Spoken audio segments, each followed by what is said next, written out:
Hey guys, Trev here from SpineWise. Wanted to talk to you today about getting started with cycling.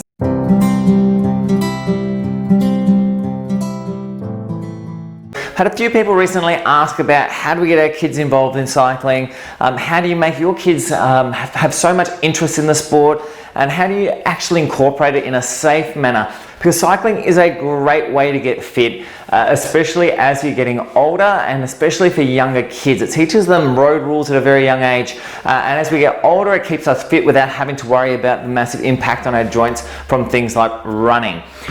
So this video what I want to talk to you about is how to set up your saddle. And now when we're talking about it in the clinical setting, there's a lot of different tests we do both neurologically and the like, and measurement wise to actually work out this exact measurement. However, for you guys, I'm going to just give you a few key tips. I want you to understand what to look for rather than how do I set up my bike. The main reason for that is because no two people are ever exactly the same. I've seen so many formulas over the years, and every time someone comes up with a formula, somehow it doesn't seem to work on a particular person. So I want you to understand and recognize what you're looking for, so that way you can make sure that ongoing, no matter whether you're on an actual bike, out on the road on a road bike, whether you're on a time trial bike, whether you're on a hybrid bike, a mountain bike, or whether you're just going to the gym to spin class, you know what you're looking for to prevent yourself from getting injured. Likewise guys, if you're liking our videos, please like, subscribe, and also share our videos around. The more information we can get out, the more people we can help, so please help us by doing that. Okay, so let's take a bike. Now, first thing I want to talk to you about is what do we mean by saddle height? Because a lot of people talk about saddle height as being this here, and that's not saddle height. Okay, when we're talking about saddle height, what we're really talking about is a height from the top of the saddle, so here, to the pedal itself. Okay, and we're not talking about the pedal in this position, and I've got it there for now, but what we're talking about is the pedal in, I'll just draw this in, the pedal in this position here, down the bottom. That's the pedal position we're talking about. Now, the reason why we talk about that position is because that's actually where your foot is at its lowest point. Okay, so we're talking the lowest point of your feet to where your bum sits on the saddle. Okay, that's our saddle height.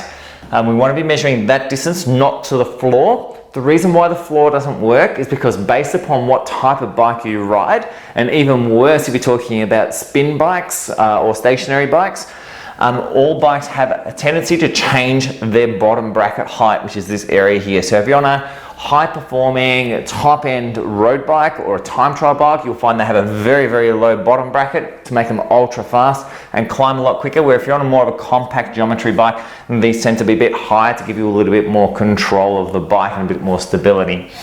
So what we're talking about when we're talking about the saddle height is the height to the top of the pedal that is on the bottom leg. So the other pedal would be, if you can picture it, up across this area here, and it's this one that we're measuring off. Okay, so if we can remember that our measurement that we're looking at is from here down to here, okay, down to that level there. That's what we're looking at when we're talking about our measurements. All right, so there's a few different simple ways that you can work this out for yourself. If you're going to a gym class or a spin class, this works just as well as if you're on a normal bike, okay? The reason why I say this is because you need a point of where do we start, and then we can modify it based upon how you look on the bike, okay? This is the easiest way to do it at home without any assistance from someone like myself who's been trained in this type of stuff. All right, so first thing I'll get you to do is, if you sit on the saddle properly, so let's say you're sitting on the bike here, and you put one foot down there. If you put your toes on the pedal, okay, so the toes are on the pedal like that. Let's imagine the pedal's here, yeah? So you put your toes on the pedal like that, you're gonna have a slight pointing of your foot, okay, slight bending of your knee to allow that to occur, okay? So if you put your toes on, that's the height that we're actually looking for. So the way we can get that is basically by having you sit on a saddle and put your heel on that bottom pedal, okay?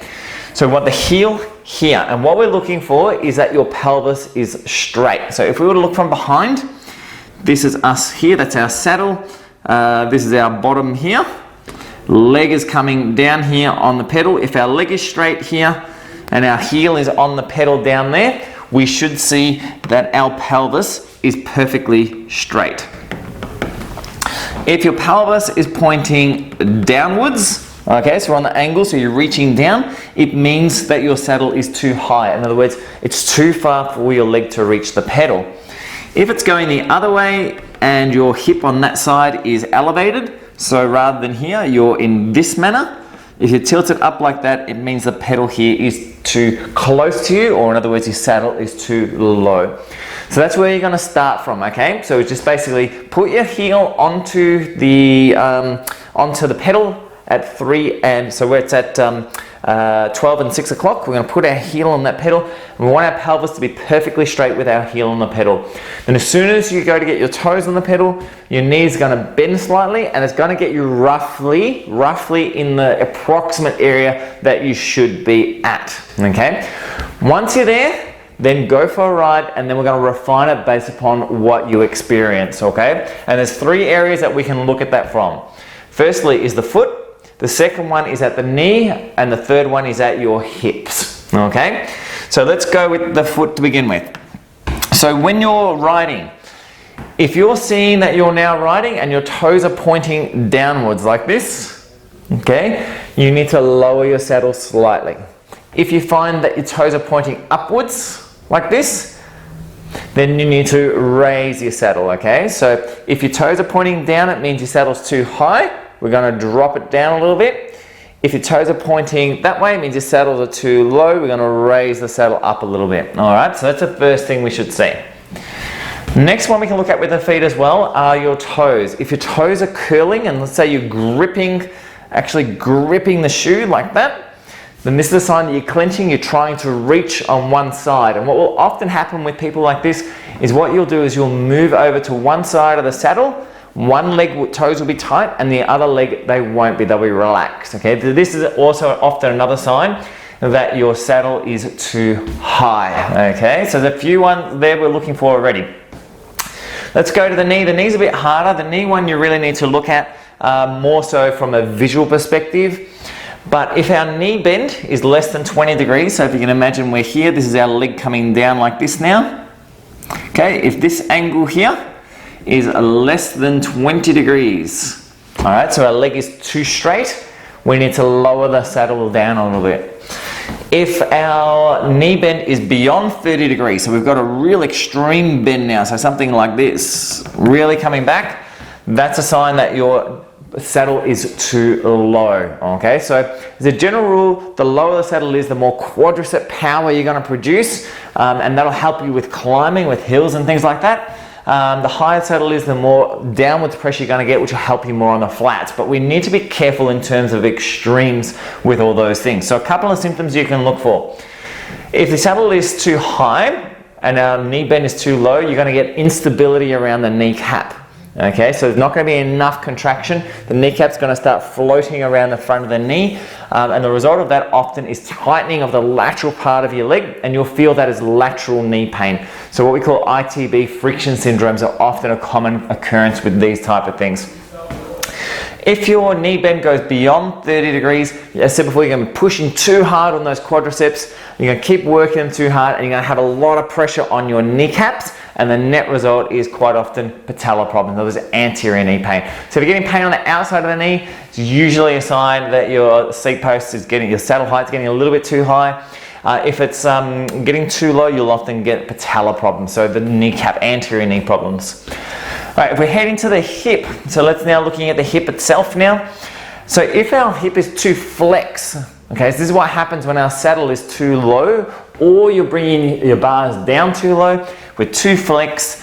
Often the result will be that we'll start riding. So if these are our legs, rather than our legs going up and down like this, we'll start noticing that one leg will start turning out. Okay, and this can also be a sign that your saddle is too low. And the other thing we're looking at too with the hips, which I haven't got down there, is when we're riding as well, if you rotate to one side, which a lot of people do, that is often also a sign that your saddle is either way too high or way too low. And what's happening is the body's just moving over to one side of the saddle to try and favor, so you can still put pressure down one side rather than struggling to reach both. All right, so let's summarize that again. So to start with, heel on the pedal, bottom and hips should be straight. That'll give you a rough idea where your saddle height should be. Once you've got that, if your toes are pointing down, you're too high. If your toes are pointing up, you're too low. If toes are curling on one side, it can be that you're too high on your saddle as well, so we might need to drop it down. Knees, if you're getting problems on the lateral part of your knee, it's often a sign that the saddle's too high. If you're getting problems at the front of your knee, saddle too low.